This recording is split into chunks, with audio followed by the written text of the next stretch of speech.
Amics i amigues, el negre que us oferim aquest mes es diu Joan Foraster Trepat 2020.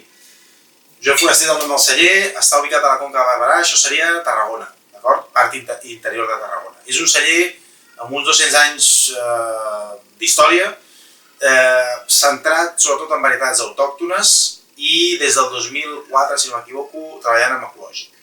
D'acord? Per tant, buscant tipicitat, buscant caràcter, identitat. Vinyes d'entre 40 i 80 anys, per tant, treballant vinya vella també, vinya de qualitat.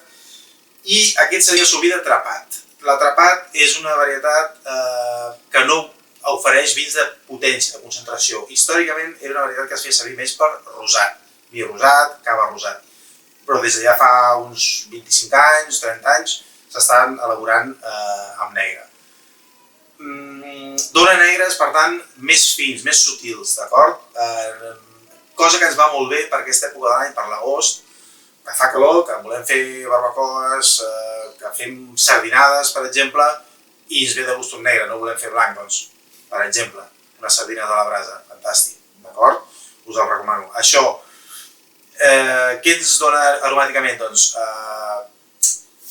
fruites del bosc, ens dona molta espècie, molta pebre i després una gran sensació de frescor, d'acidesa, d'acord? Aquest vi té uns 7 mesos de criança, però són barriques una mica més grans, de diversos usos, per tant, no notareu l'aportació de sabor de la bota com a tema principal, una mica secundari. Per tant, no és un vi que notareu fruita, joventut, tot i que és un vi jove, però alhora és un vi que no abusa de la barrica i per tant combina molt bé amb això que us deia del peix, la sardina, vaja, el peix blau. Què més us puc dir? Un vi, pot ser que a no tothom li agradi l'Atrapat, perquè l'Atrapat és una varietat una mica especial, per aquesta finura, perquè estem acostumats a vins més corpulents, però estic segur que per aquesta època d'any us encaixarà i us agradarà. O sigui que ens atrevim amb la proposta, espero que us agradi.